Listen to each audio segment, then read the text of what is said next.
Hello बच्चों, Gangwar institute में आप सभी का एक बार फिर से स्वागत है। मैं हूं डॉक्टर हरिओम गंगवार। बच्चों, आज हम लोग क्रैश कोर्स में अगला चैप्टर स्टार्ट करेंगे नीट 2026 के लिए, बॉडी फ्लूइड्स एंड सर्कुलेशन। 2 से 3 सवाल आपके नीट में यहां से पूछे जाते हैं और इसका जो लिंक कई दूसरे चैप्टर से भी है। तो ह्यूमन फिजियोलॉजी में कल हमने breathing and exchange of gases chapter को रिवाइज किया था। आज हम इस चैप्टर को यहाँ पर रिवाइज करेंगे। यहाँ पर हम ब्लड के बारे में, लिम्फ के बारे में और सर्कुलेटरी सिस्टम के बारे में बात करने वाले हैं। तो चलिए सबसे पहले ये देखते हैं कि भाई ब्लड का काम क्या है। तो ब्लड अगर डाइजेस्टिव सिस्टम से देखें तो इन न्यूट्रिएंट को पहुंचाता है हमारी सेल तक। साथ ही साथ जो रेस्पिरेटरी सिस्टम उसमें ऑक्सीजन को भी पहुंचाता है ये सेल तक। Blood is the medium for the transport of gases.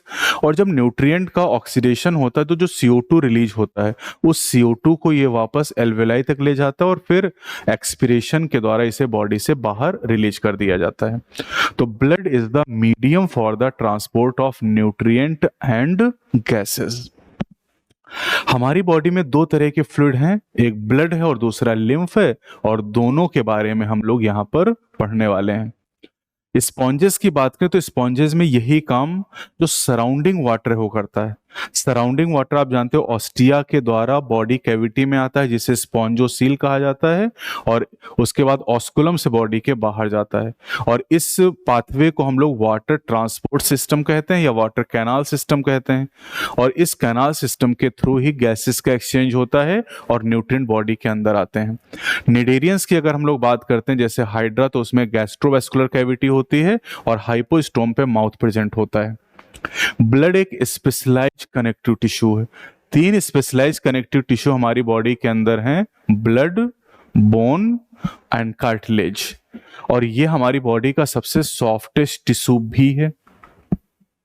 Blood के 2 पार्ट होते हैं, plasma and formed element. Plasma 55% blood का पार्ट है और जो फॉर्म्ड एलिमेंट है 45% होते हैं। जो प्लाज्मा है ये मैट्रिक्स है, इसे फ्लूइड पार्ट कहा जाता है और स्ट्रॉ कलर का मतलब हल्का पीला और विस्कस यानी थोड़ा चिपचिपा होता है। फॉर्म्ड एलिमेंट 3 तरह के हैं, आरबीसीज, डब्ल्यूबीसीज एंड प्लेटलेट। प्लाज्मा का 90 से 92% हिस्सा पानी होता है, 6 से 8% प्रोटीन होती हैं। इसके अलावा यहाँ पर मिनरल हैं, nutrient, glucose, amino acid, fatty acid है ना, लिपिड, ये सारी चीजें हैं। और क्लॉटिंग फैक्टर इनएक्टिव फॉर्म में पाए जाते हैं। मेजर जो प्लाज्मा प्रोटीन है वो 3 हैं, albumin, globulin, fibrinogen. Albumin osmotic balance बनाती है, ग्लोबुलिन डिफेंस में काम करती है, इन्हीं को इम्यूनोग्लोबुलिन कहा जाता है, और फाइब्रिनोजन ब्लड क्लॉटिंग में हेल्प करती हैं। Plasma without clotting factor is called serum. अब फॉर्म्ड एलिमेंट 3 तरह के हैं, आरबीसी जिन्हें रेड ब्लड सेल या एरिथ्रोसाइट कहते हैं, WBC white blood cell leucocyte कहा जाता है, और प्लेटलेट को थ्रोम्बोसाइट कहा जाता है। इन तीनों में सबसे जो अबंडेंट है वो आरबीसी और लीस्ट अबंडेंट डब्ल्यूबीसी हैं। आरबीसी का नंबर 5 से 5.5 मिलियन पर मिलीमीटर क्यूब, डब्ल्यूबीसी 6 से 8 हजार होती हैं, और जो प्लेटलेट होती हैं वो 1.5 लाख से 3.5 लाख होती हैं पर मिलीमीटर क्यूब है। आरबीसी जो है ये सबसे अबंडेंट, डब्ल्यूबीसी लिस्ट अबंडेंट हो जाएंगे। ये दोनों डेटा हो गए यहाँ पर। अब आरबीसी का जो साइज है 7 माइक्रोमीटर है। आरबीसी मैमल्स के केस में ई न्यूक्लिएटेड मतलब न्यूक्लियस नहीं होता है, लेकिन एम्फीबियन में आप जानते हैं कि जो आरबीसी वो न्यूक्लिएटेड होती हैं। राउंड और बाइकॉन्केव शेप इनका होता है। आरबीसी रेड बोन मैरो में बनती हैं। इनकी लाइफ स्पैन 120 दिन 4 महीने की होती है, और लाइफ स्पैन पूरी करने के बाद आरबीसी को स्प्लीन में मार दिया जाता है। आरबीसी का जो ग्रेवयार्ड है स्प्लीन को कहा जाता है, और स्प्लीन एक लिम्फॉइड ऑर्गन भी है, that is secondary lymphoid organ. RBC के अंदर हीमोग्लोबिन नाम का एक रेड कलर का पिगमेंट है, और ये आयरन कंटेनिंग पिगमेंट है, और ये कॉम्प्लेक्स प्रोटीन है। कॉम्प्लेक्स प्रोटीन मतलब इसमें प्रोटीन के साथ नॉन प्रोटीन पार्ट है। Protein part is globin and non protein part is haem, और दोनों को मिला के कहते हैं हीमोग्लोबिन। नॉर्मल पर्सन की बात करें तो 12 से 16 ग्राम हीमोग्लोबिन होता है 100 ml ब्लड में। हीमोग्लोबिन आप जानते हैं कि गैसेस के ट्रांसपोर्ट में इंपॉर्टेंट रोल प्ले करती है। हीमोग्लोबिन आप जानते हैं कि 97% ऑक्सीजन और 20 से 25% CO2 को ट्रांसपोर्ट करता है। आरबीसी का जो नाम और कलर है वो इन्हीं हीमोग्लोबिन मॉलिक्यूल की वजह से है। डब्ल्यूबीसी में हीमोग्लोबिन नहीं है और इसलिए कलरलेस होती है, इसलिए इन्हें व्हाइट ब्लड सेल कहते हैं। ये न्यूक्लिएटेड होती हैं, शेप इनका अमीबॉयड होता है ना, और ये शॉर्ट लिव होती हैं as compare to the RBC. WBC mainly दो कैटेगरी में डिवाइड की जाती हैं। अगर इनके साइटोप्लाज्मिक ग्रेन्यूल तो इन्हें ग्रेनुलोसाइट कहते हैं, और एब्सेंस ऑफ ग्रेन्यूल की वजह से एग्रेनुलोसाइट होती हैं।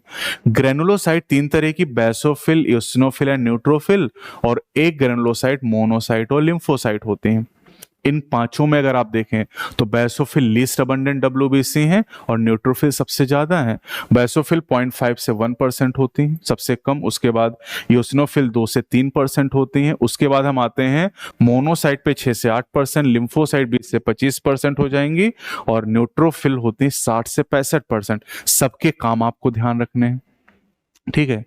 ये इंक्रीजिंग ऑर्डर यहां दिया गया है ना। डब्ल्यूबीसी डिफेंस में रोल प्ले करते हैं। Basophil heparin, histamine and serotonin को रिलीज करती हैं और इन्फ्लेमेटरी रिएक्शन में इन्वॉल्व होती हैं। इओसिनोफिल एलर्जिक रिएक्शन में इन्वॉल्व होती हैं एंड रेजिस्ट इन्फेक्शन। डायरेक्टली आपको ये बात याद रखनी है। न्यूट्रोफिल और मोनोसाइट फैगोसिटिक सेल हैं, ये फैगोसाइटोसिस करती हैं।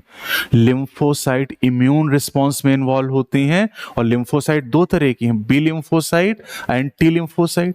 जो बी लिम्फोसाइट है ये ह्यूमोरल इम्यूनिटी या एंटीबॉडी मीडिएटेड इम्यूनिटी प्रोवाइड करती हैं, क्योंकि ये जो बी लिम्फोसाइट है यही एंटीबॉडीज को बनाती हैं, और टी लिम्फोसाइट सीएमआई यानी सेल मीडिएटेड इम्यूनिटी प्रोवाइड करती हैं, and CMI responsible for the graft rejection. और ग्राफ्ट रिजेक्शन से बचने के लिए जो पेशेंट होता है उसको हम इम्यूनोसप्रेसिव ड्रग देते हैं, जैसे साइक्लोस्पोरिन ए, जो ट्राइकोडर्मा पॉलीस्पोरम नाम के ड्यूटेरोमाइसिटस फंगस से ऑब्टेन किया जाता है। प्लेटलेट या थ्रोम्बोसाइट की बात करें तो ये सेल फ्रेगमेंट होते हैं जो बोन मैरो में प्रोड्यूस होते हैं एक स्पेशल सेल से जिसे मेगा कैरियोसाइट कहा जाता है। तो प्लेटलेट एक्चुअली सेल नहीं है, ये सेल के छोटे छोटे टुकड़े हैं, और इनका जो रोल होता है बेटा ये ब्लड क्लॉटिंग में होता है। प्लेटलेट कुछ ऐसे फैक्टर रिलीज करती हैं जो ब्लड क्लॉटिंग में रोल प्ले करते हैं। अगर प्लेटलेट का नंबर कम हो जाए, जैसे डेंगू फीवर में होता है, तो क्लॉटिंग डिसऑर्डर होता है और इसकी वजह से ब्लड क्लॉट नहीं करता है and excessive loss of blood from the body, dengue में ऐसा होता है। ठीक, अब हम लोग बात करेंगे यहां पर ब्लड क्लॉटिंग या कोएगुलेशन के बारे में। तो ब्लड क्लॉटिंग के लिए जब हमें कट लगता है तो वहां पर एक प्रोसेस शुरू होता है, इसे कैस्केड प्रोसेस कहते हैं। इसमें 13 फैक्टर होते हैं जो आपके सिलेबस में नहीं। कैस्केड प्रोसेस से एक एंजाइम कॉम्प्लेक्स बनता है जिसे थ्रोम्बोकाइनेज कहते हैं, और थ्रोम्बोकाइनेज हमारे प्लाज्मा में पाई जाने वाली प्रोथ्रोम्बिन प्रोटीन को थ्रोम्बिन में बदलता है। प्रोथ्रोम्बिन इनएक्टिव फॉर्म में है, इसे थ्रोम्बिन में एक्टिव फॉर्म में चेंज किया जाता है, और थ्रोम्बिन फाइब्रिनोजन जो कि प्लाज्मा में इनएक्टिव फॉर्म में है उसे एक्टिव फाइब्रिन में कन्वर्ट करता है। और जो फाइब्रिन होता है वो डेड और डैमेज्ड फॉर्म एलिमेंट के साथ मिलकर क्लॉट बना देता है, कोएगुलम या एस्कम बना देता है, जो कि डार्क रेडिश ब्राउन कलर का स्ट्रक्चर होता है, और इस क्लॉट के बनने से खून बहना बंद हो जाता है। कैल्शियम आयन ब्लड क्लॉटिंग में इंपॉर्टेंट रोल प्ले करते हैं। दो बातें और ध्यान रखनी है, डैमेज टिश्यू से कुछ फैक्टर रिलीज होते हैं जो ब्लड क्लॉटिंग को इनिशिएट करते हैं, और प्लेटलेट से कुछ ऐसे फैक्टर रिलीज होते हैं जो क्लॉटिंग को एक्टिवेट करते हैं। एक्टिवेट प्लेटलेट के factor, platelet factor, and damage tissue से जो फैक्टर निकलते हो ब्लड क्लॉटिंग को इनिशिएट करते हो। दोनों पॉइंट आपको दिए गए हैं। लिम्फ को टिश्यू फ्लूइड के नाम से जाना जाता है। जब ब्लड कैपिलरी के थ्रू टिश्यू से पास होता है तो वहां पर प्रेशर ज्यादा होने की वजह से ब्लड कैपिलरी से छन के सेल के बीच में जो स्पेस होता है, इंटरस्टिशियल स्पेस, वहां पहुंच जाता है, और इस इंटरस्टिशियल स्पेस में जो फ्लूइड आया है उसे टिश्यू फ्लूइड या इंटरस्टिशियल फ्लूइड कहते हैं, और इसमें blood minus most of the form element and larger plasma protein, यानी ब्लड में जो ज्यादातर फॉर्म्ड एलिमेंट है वो भी रह गए कैपिलरी में, और लार्जर प्लाज्मा प्रोटीन रह गई वहां पर।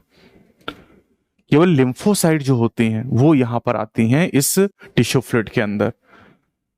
तो टिश्यू फ्लूइड है same mineral distribution as that of plasma, ये ध्यान रखना आपको, and exchange of nutrient and gases between blood and tissues और cells take place by the tissue fluid. अब जो टिश्यू फ्लूइड होता है, इस टिश्यू फ्लूइड को लिम्फ वेसल कलेक्ट करती हैं, और लिम्फ वेसल के अंदर जब ये फ्लूइड पहुंचता है तो इसी को हम लिम्फ के नाम से जानते हैं। तो lymphatic system collect tissue fluid and drain it back to the major vein, vena cava में भेजता है, and fluid present in the lymphatic system is called lymph. Lymphatic system, और इसी में देखो लिम्फ वर्ड आ भी गए यहाँ पर। Lymph is a colourless fluid, क्योंकि इसमें कोई आरबीसी तो है नहीं, लेकिन इसमें लिम्फोसाइट होती हैं, और अगर लिम्फोसाइट है तो आप जानते हैं लिम्फोसाइट का रोल इम्यून रिस्पॉन्स में होता है। लिम्फ हार्मोन और न्यूट्रिएंट का एक इंपॉर्टेंट कैरियर होता है, और फैट का जो एब्जॉर्प्शन होता है ये लिम्फ वेसल के थ्रू होता है, जिन्हें लैक्टियल का नाम दिया जाता है। और ये लैक्टियल नाम की जो लिम्फ वेसल है ये इंटेस्टाइनल विलाई में प्रेजेंट होती हैं। ब्लड ग्रुप की बात करते हैं हम लोग, तो ब्लड ग्रुप कई तरह के होते हैं, लेकिन हमारे सिलेबस में दो तरह के ब्लड ग्रुप हैं, एक है एबीओ सिस्टम और एक है आरएच ग्रुपिंग।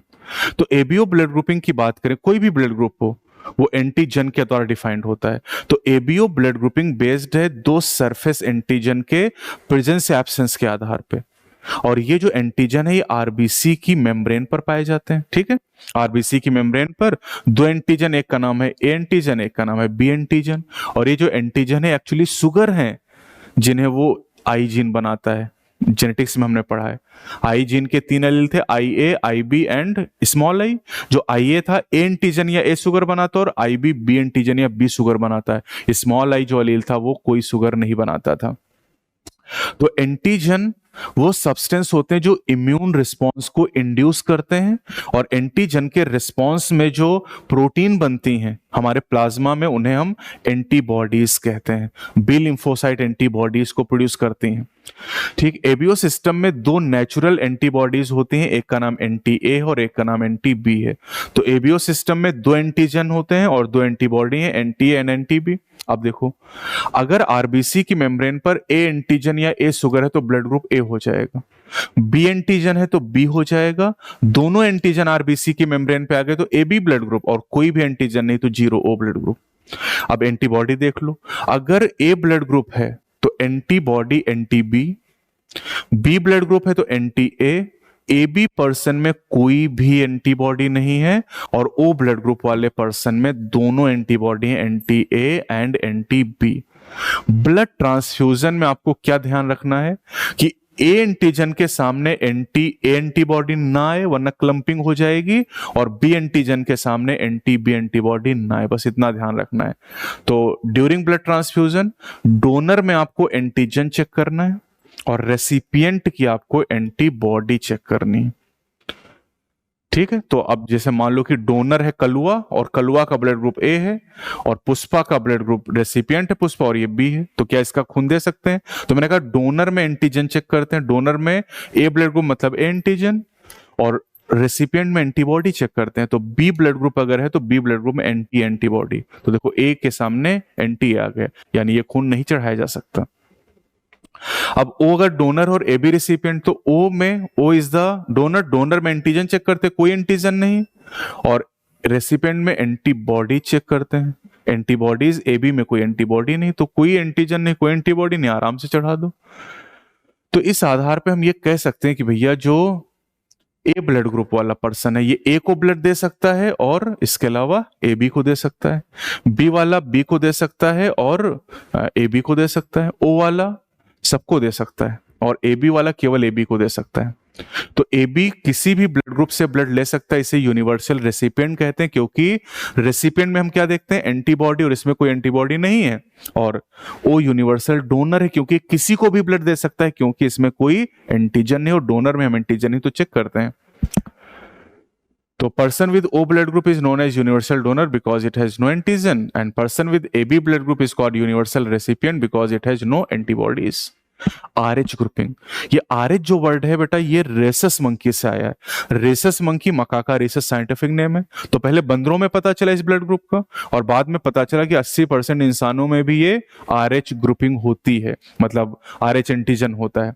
अब RH ग्रुपिंग में की अगर हम बात करें तो यहां पर एक सरफेस एंटीजन है, दैट इज RH एंटीजन। अगर RH एंटीजन है आरबीसी की सरफेस पे तो हम कहेंगे भैया RH पॉजिटिव है, और नहीं है तो RH नेगेटिव पर्सन हो जाएगा। 80% लोग RH पॉजिटिव हैं दुनिया में और 20% RH नेगेटिव होंगे। ठीक है। अब और नेगेटिव जो है इसमें आप देखो तो कोई भी एंटीजन नहीं, तो ये सबसे सेफेस्ट ब्लड है।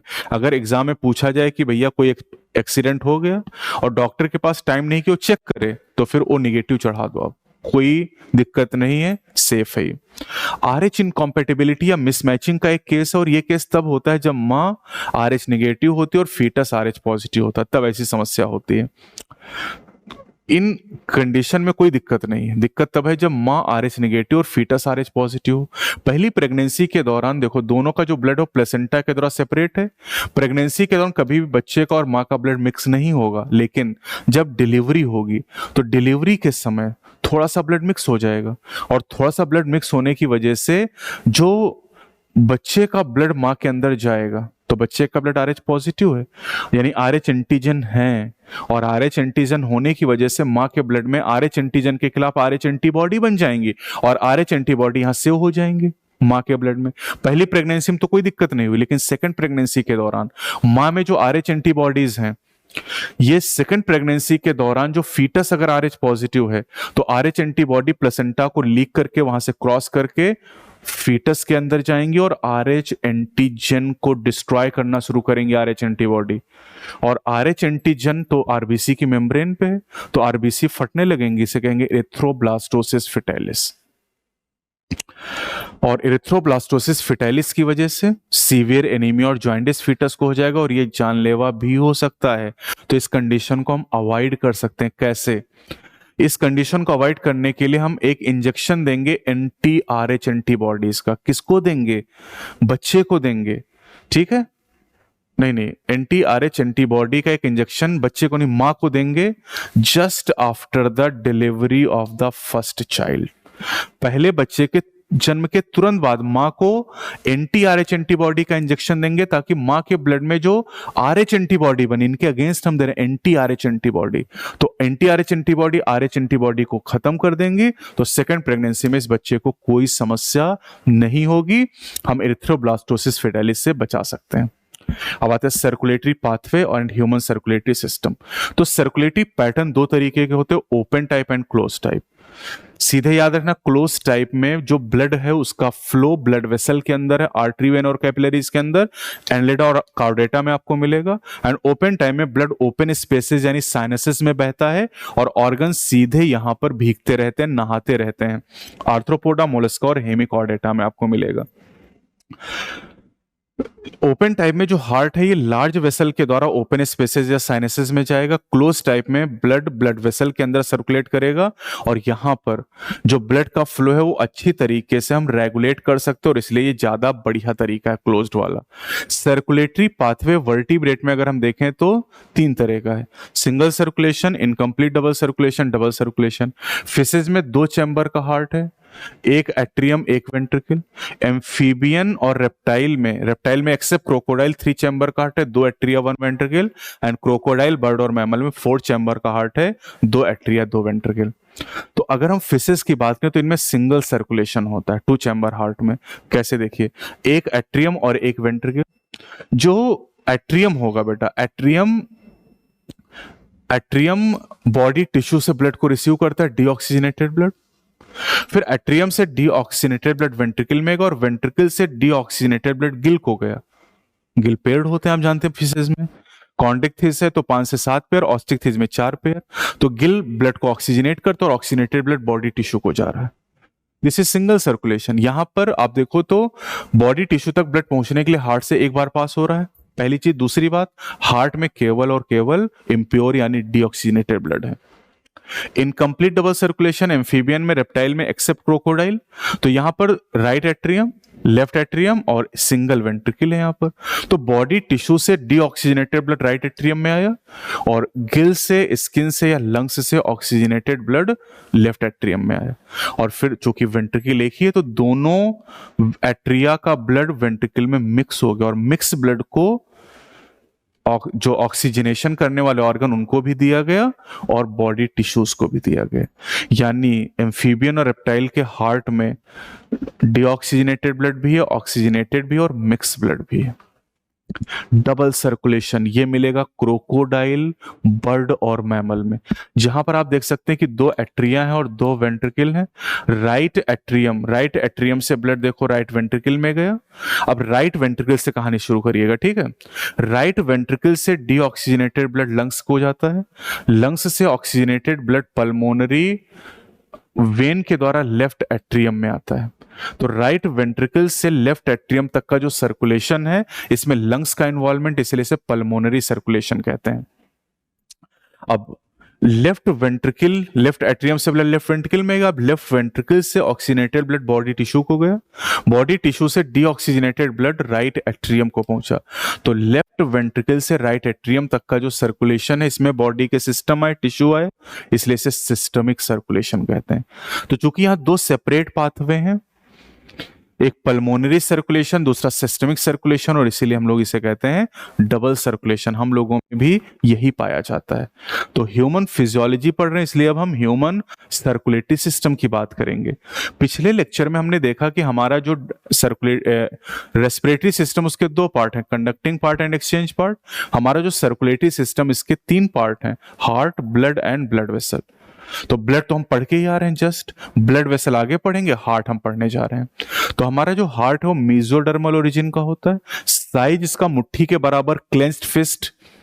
लोकेशन इसकी जो है थोरेसिक कैविटी में, दोनों लंग्स के बीच में है, और थोड़ा सा लेफ्ट साइड में टिल्टेड झुका हुआ है ये। और हार्ट की दो कवरिंग है, जिसे हम पेरिकार्डियम कहते हैं, ये डबल वॉल्ड है। और लंग्स में डबल लेयर्ड प्लूरा होता है, वहां दोनों प्लूरा के बीच में प्लूरल फ्लूइड होता है, यहां पर दोनों पेरिकार्डियम के बीच में पेरिकार्डियल फ्लूइड होता है। काम वही है, फ्रिक्शन को रिड्यूस करता है।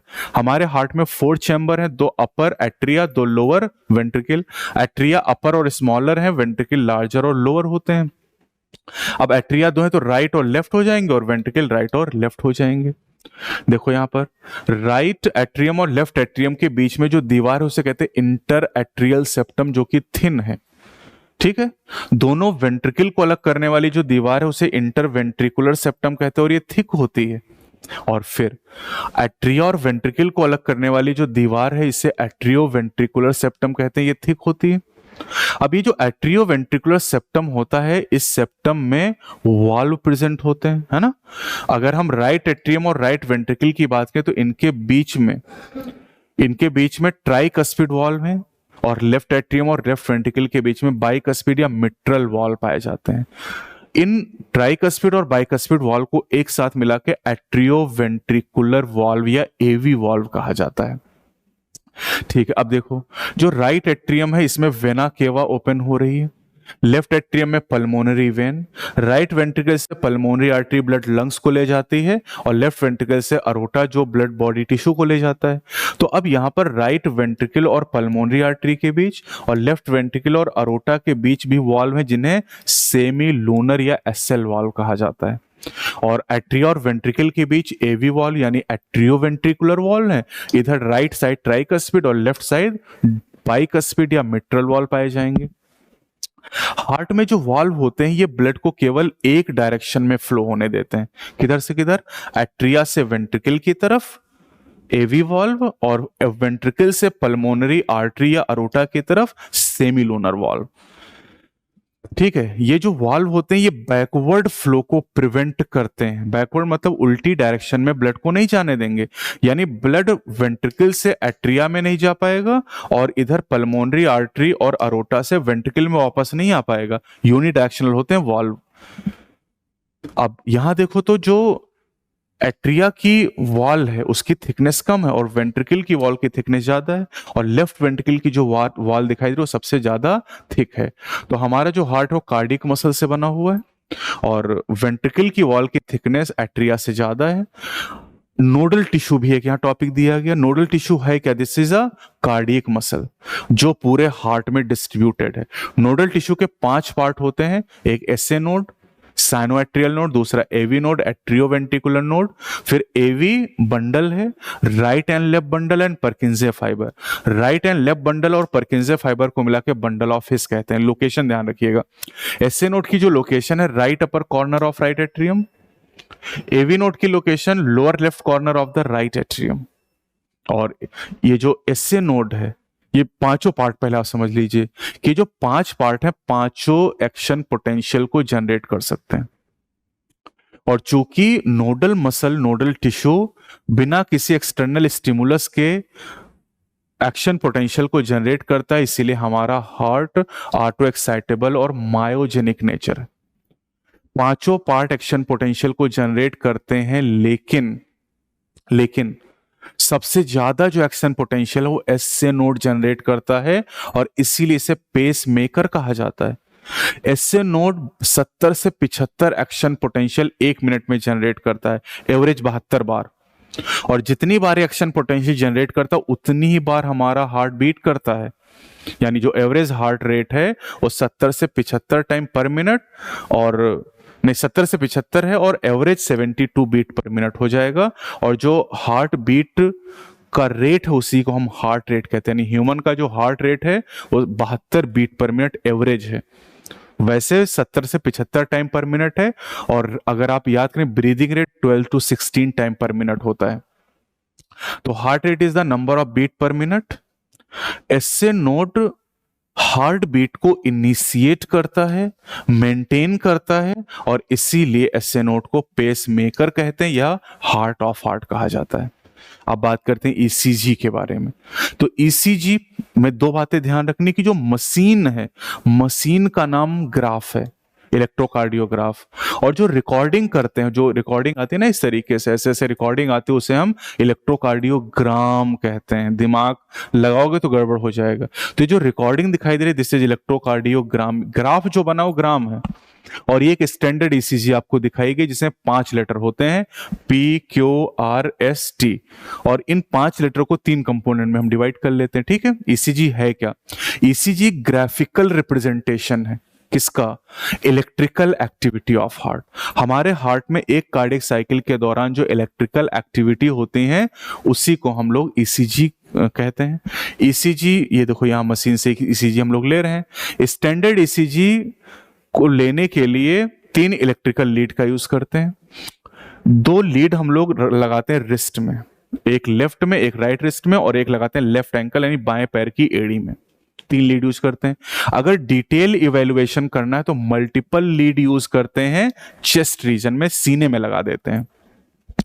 स्टैंडर्ड ईसीजी में 3 कंपोनेंट है, 5 लेटर है लेकिन कंपोनेंट 3 है, P wave, QRS complex and T wave. अब इन तीनों का कुछ मतलब जो पूछा जाता है। पी वेव बताता है डीपोलराइजेशन ऑफ एट्रिया या इलेक्ट्रिकल एक्साइटेशन ऑफ एट्रिया, और इससे एट्रियल सिस्टोल होता है, यानी दोनों एट्रिया एक साथ कॉन्ट्रैक्ट करते हैं। QRS complex depolarization of ventricle. अब देखो डीपोलराइजेशन ऑफ एट्रिया मतलब electrical excitation of atria, depolarization of ventricle मतलब इलेक्ट्रिकल एक्साइटेशन ऑफ वेंट्रिकल। मतलब ये वेंट्रिकुलर सिस्टोल को बताएगा, दोनों वेंट्रिकल कॉन्ट्रैक्ट करेंगे। और फिर T wave repolarization of ventricle, return of ventricle from excited to normal state यानी वेंट्रिकुलर डायस्टोल, यानी वेंट्रिकल रिलैक्स हो जाएंगे। ठीक है, अब जैसे यहां पर ये टीपी गैप दिखाया गया, तो टीपी गैप जो होता है ये बताता है कि हार्ट मसल जो है वो इलेक्ट्रिकली साइलेंट है। नीट में सवाल पूछा गया, एनसीईआरटी में दिया नहीं गया आपको। End of T wave mark the end of systole. Heart rate जो होता है उसका वो number of beat per minute के बराबर होता है, और जितनी बीट होंगी पर मिनट वही हार्ट रेट होगा, उतनी ही कार्डियक साइकिल 1 मिनट में चलेंगी, और उतने ही क्यूआर कॉम्प्लेक्सेस भी होंगे। यानी क्यूआर कॉम्प्लेक्सेस को अगर हम गिन लें तो हमें हार्ट रेट पता चल जाएगा। तो अगर 15 सेकंड में 20 क्यूआरएस कॉम्प्लेक्सेस हैं तो हार्ट रेट कितना होगा, 1 मिनट में निकाल लें। तो 1 मिनट में अगर 80 क्यूआर कॉम्प्लेक्स है तो वही हार्ट रेट हो जाएगा। Bye counting the number of QR complexes in a given time period can give heart rate. तो ये हम काउंट कर सकते हैं और एग्जाम में पूछा जा चुका है। ये ईसीजी का क्लिनिकल सिग्निफिकेंस यानी बीमारियों का पता लगाने में हम इसका यूज करते हैं, जैसे स्पायरोमीटर का यूज करते हैं, जैसे रेस्पिरेटरी वॉल्यूम का यूज करते हैं, जैसे रेस्पिरेटरी कैपेसिटीज का यूज करते हैं, वैसे ईसीजी का भी क्लिनिकल सिग्निफिकेंस है। नॉर्मल जो ईसीजी होता है सभी लोगों का एक जैसा आता है, लेकिन अगर कोई डेविएशन स्टैंडर्ड शेप से है तो ये पॉसिबल एबनॉर्मेलिटी या डिजीज को बताएगा। ब्लड वेसल की अगर हम बात करें तो ब्लड वेसल बहुत सारी तरह की हैं, लेकिन दो आपके सिलेबस में आर्टरी एंड वेन। आर्टरी और वेन जो होती हैं इनकी वॉल लेयर तीन होती, 3 वॉल लेयर्स होती हैं। आउटर को ट्यूनिका एक्सटर्ना कहते हैं, मिडिल को ट्यूनिका मीडिया कहते हैं और इनर को ट्यूनिका इंटीमा कहा जाता है। Tunica externa fibrous connective tissue से बनी है और कोलेजन फाइबर साथ में होते हैं। ट्यूनिका मीडिया स्मूथ मसल से बनी और इलास्टिन फाइबर होते हैं।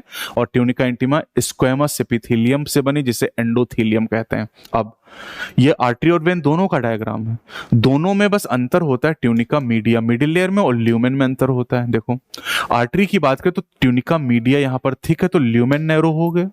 वेन की बात करें तो यहां पर ट्यूनिका मीडिया थिन हो गई तो ल्यूमेन वाइड हो जाता है। ठीक है, तो वेन में tunica media is thin and lumen is wide. Double circulation की हम बात पहले ही कर चुके हैं, है ना। तो उसमें पल्मोनरी और सिस्टमिक सर्कुलेशन आपको यहां दिखाएगा, हम पहले बात कर चुके हैं। सिस्टमिक सर्कुलेशन लेफ्ट वेंट्रिकल से राइट एट्रियम तक चलता है और जो पल्मोनरी सर्कुलेशन होता है वो राइट वेंट्रिकल से लेफ्ट एट्रियम तक चलता है। सिस्टमिक सर्कुलेशन क्या करता है, ऑक्सीजन और न्यूट्रिएंट टिश्यू को प्रोवाइड करता है और वहां से जो CO2 और एक्सक्रीटरी प्रोडक्ट होते हैं उन्हें एलिमिनेशन के लिए वापस पहुंचाता है। कुछ स्पेशल सर्कुलेशन भी सिलेबस में, जैसे पोर्टल सर्कुलेशन हो गया, जैसे कोरोनरी सर्कुलेशन है, स्पेशल सर्कुलेशन है। तो पहले hepatic portal system. Hepatic portal system में क्या होता है कि जो हार्ट है इससे ब्लड इंटेस्टाइन को गया और फिर इंटेस्टाइन से ब्लड लिवर को जाता है और लिवर वापस हार्ट को ब्लड भेजता है, वेंट्रिकल को, सॉरी एट्रियम को। तो इंटेस्टाइन से जो लिवर तक ब्लड जा रहा है इसी को हम हेपेटिक पोर्टल सर्कुलेशन कह रहे हैं। और इंटेस्टाइन से लिवर तक ब्लड ले जाने का काम हेपेटिक पोर्टल वेन करती, नीट में पूछा जा चुका है। कोरोनरी सर्कुलेशन की बात करें तो कोरोनरी सर्कुलेशन एक ब्लड वेसल का ऐसा सिस्टम है जो केवल और केवल कार्डियक मसल तक ब्लड को ले जाता है और वहां से ब्लड वापस लाता है। तो ये केवल और केवल हार्ट ने अपनी मसल के लिए सिस्टम डेवलप किया, coronary circulation. Cardiac cycle, the event take place in one heart, in our heart during one beat. हमारी एक बीट के दौरान हार्ट में जो घटनाएं होती उन्हीं को कार्डियक साइकिल कहते हैं मिला के। तो हम जानते हैं कि 72 बार हमारा हार्ट बीट करता है 60 सेकंड में, यानी 72 कार्डियक साइकिल चलती हैं। तो यानी एक बीट या एक कार्डियक साइकिल का समय हम कैलकुलेट कर सकते हैं लगभग 0.8 सेकंड। तो 0.8 सेकंड कार्डियक साइकिल की ड्यूरेशन और इस 0.8 सेकंड के दौरान हमारे हार्ट में 4 घटनाएं होती हैं। ठीक है, 4 घटनाएं होती हैं, 4 stages, joint diastole, atrial systole, ventricular systole and ventricular diastole. Cardiac cycle को हम वहां से पढ़ना शुरू करते हैं जब हमारे चारों चैम्बर हार्ट के रिलैक्स हैं, दैट इज ज्वाइंट डायस्टोल। तो डायस्टोल मतलब रिलैक्सेशन, सिस्टोल मतलब contraction, joint diastole all the 4 chamber in a relaxed state. और जब रिलैक्स स्टेट में है उस केस में एवी वॉल्व यानी बाइकस्पिड और ट्राइकस्पिड वॉल्व ओपन है, सेमी लोनर क्लोज है। 1, 2 का 4 ध्यान रखोगे कि पहले में, दूसरे में, पहला, दूसरा और चौथा, इन तीनों में वाल्व की सिचुएशन सेम, इसमें उल्टा कर लेना। तो जो आप ज्वाइंट डायस्टोल में पढ़ रहे हैं वही, मतलब यहां पर एवी वॉल्व ओपन है, सेमी लूनर क्लोज है, सेकंड में भी यही मिलेगा आपको और फोर्थ में ही मिलेगा, थर्ड में चेंज होगा। तो देखो अगर एवी वॉल्व ओपन तो राइट एट्रियम का जो ब्लड है राइट वेंट्रिकल में जा रहा है और लेफ्ट एट्रियम का ब्लड लेफ्ट वेंट्रिकल में जा रहा है, लेकिन सेमी लूनर बंद है, इसका मतलब ब्लड वेंट्रिकल में भर रहा है, ब्लड वेंट्रिकल में भर रहा है। अब एट्रियल सिस्टोल कैसे होगा, अब एसए नोड एक एक्शन पोटेंशियल जनरेट करेगा और उस एक्शन पोटेंशियल की वजह से दोनों एट्रिया में साइमल्टेनियस कॉन्ट्रैक्शन होगा और जब कॉन्ट्रैक्शन होगा तो वॉल्व में कोई चेंज नहीं होगा, जो खुले थे खुले रहेंगे, बंद वाले बंद रहेंगे। बस जब एट्रिया कॉन्ट्रैक्ट करेंगे तो वॉल्यूम घटेगा तो प्रेशर बढ़ेगा और उस प्रेशर से ब्लड का फ्लो, ब्लड तो पहले भी जा रहा था वेंट्रिकल में, अब और तेजी से जाएगा, 30% ब्लड का फ्लो बढ़ जाएगा एट्रियल सिस्टोल में। तीसरा वेंट्रिकुलर सिस्टोल, अब जो एसए नोड ने संदेश दिया था वो वेंट्रिकल तक पहुंच गया, अब दोनों वेंट्रिकल एक साथ कॉन्ट्रैक्ट करेंगे और जैसे वो कॉन्ट्रैक्ट करेंगे इसी समय एट्रिया डायस्टोल में चली जाएंगी, यानी 2 घटनाएं एक साथ हो रही, वेंट्रिकुलर सिस्टोल, एट्रियल डिस्टोल। तो इसलिए हम वेंट्रिकुलर सिस्टोल करें coincide with atrial diastole. Coincide मतलब दोनों घटनाएं साथ में होना, और जैसे ही ये एट्रिया रिलैक्स हुए और इधर वेंट्रिकल कॉन्ट्रैक्ट हुए तो वेंट्रिकल कॉन्ट्रैक्ट होंगे, तो वेंट्रिकल के कॉन्ट्रैक्ट होने की वजह से वॉल्यूम यहां पर घटेगा, प्रेशर बढ़ेगा, तो प्रेशर बढ़ेगा तो ब्लड वापस जाने की कोशिश करेगा और आप तो जानते हैं कि जो वॉल्व होते हैं बैक फ्लो को रोकते हैं, तो वॉल्व बंद हो जाएंगे और जैसे वॉल्व बंद होंगे बाइकस्पिड और ट्राइकस्पिड पहला हार्ड साउंड आएगा, लब। अब इधर वॉल बंद हो गए और नीचे सेमी लूनर पहले से बंद थे। जब दोनों तरफ वॉल बंद तो प्रेशर और बढ़ रहा है, तो उस प्रेशर की वजह से अब सेमी लूनर वॉल खुल जाएंगे। तो सेमी लूनर वॉल ओपन होंगे और बाइकस्पिड ट्राइकस्पिड वॉल बंद हो जाएंगे। अब जब सेमी लूनर वॉल ओपन हो गए तो राइट वेंट्रिकल का ब्लड पल्मोनरी आर्टरी से लंग्स में चला जाएगा और लेफ्ट वेंट्रिकल से जो ब्लड है वो चला जाएगा बॉडी टिश्यू को। फिर वेंट्रिकुलर डायस्टोल, अब वेंट्रिकल रिलैक्स करेंगे।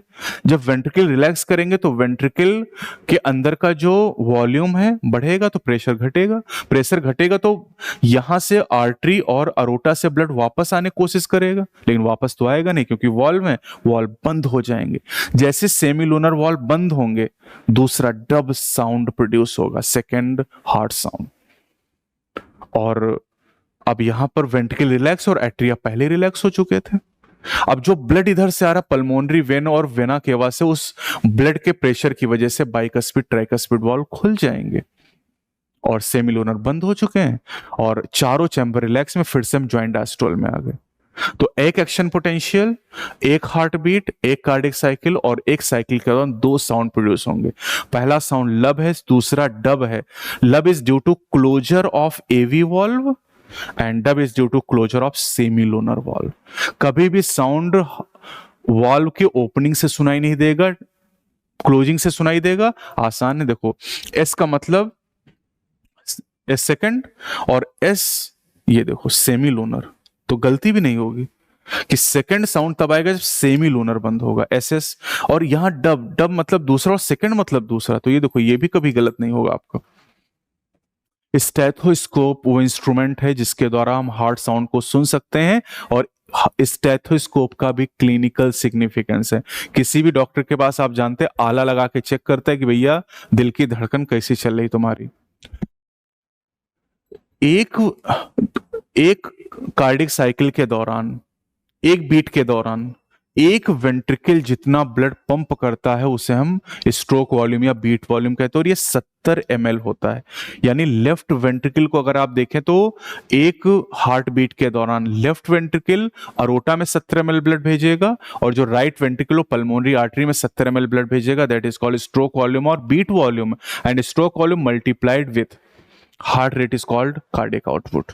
तो cardiac output is equal to stroke volume multiplied with heart rate, और आप अगर स्ट्रोक वॉल्यूम देखें 70 ml है और हार्ट रेट 72 है तो लगभग 5040 ml आ जाएगा ये, और इसको हम अप्रोक्सीमेटली 5 लीटर 5000 ml कह सकते हैं। तो this cardiac output is volume of blood pump by each ventricle, ये ध्यान रखना दोनों वेंट्रिकल नहीं, each ventricle in 1 minute is known as cardiac output. एक बीट में स्ट्रोक वॉल्यूम और 1 मिनट में कार्डियक आउटपुट।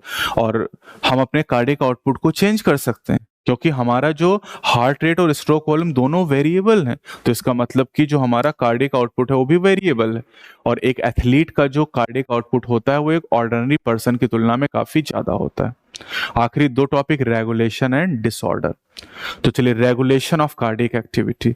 तो रेगुलेशन यहाँ पर न्यूरल और हार्मोनल दोनों मैकेनिज्म का है। अगर रेस्पिरेटरी मैकेनिज्म को आप देखें तो वहां पर केवल न्यूरल रेगुलेशन था, यहां दोनों है।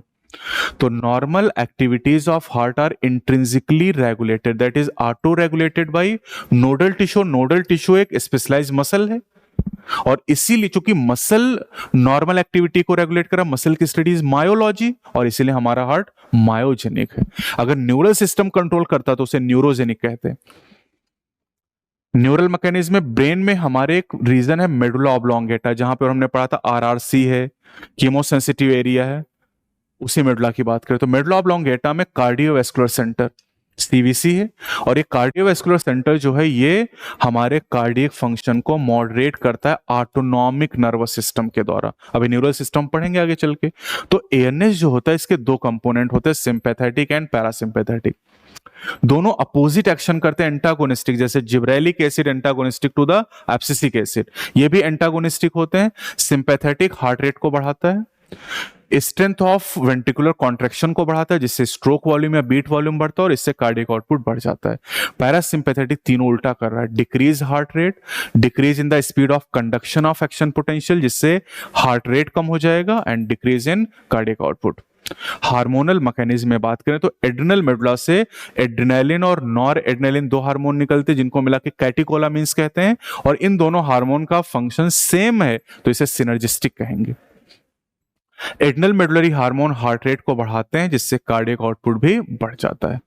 ब्लड प्रेशर, नॉर्मल जो ब्लड प्रेशर होता है 120/80 mmHg होता है, जहां पर 120 सिस्टोलिक या पंपिंग प्रेशर है और 80 जो है वो डायस्टोलिक या रेस्टिंग प्रेशर कहलाता है। अब आते हैं डिसऑर्डर, सवाल पूछे जाते हैं। 6 बीमारियां यहां पर हैं और 3 बीमारियां हमने पढ़ी थी रेस्पिरेटरी सिस्टम में, asthma, emphysema and ORD, occupational respiratory disorder. यहाँ पर 6 बीमारियां हमारे पास हैं।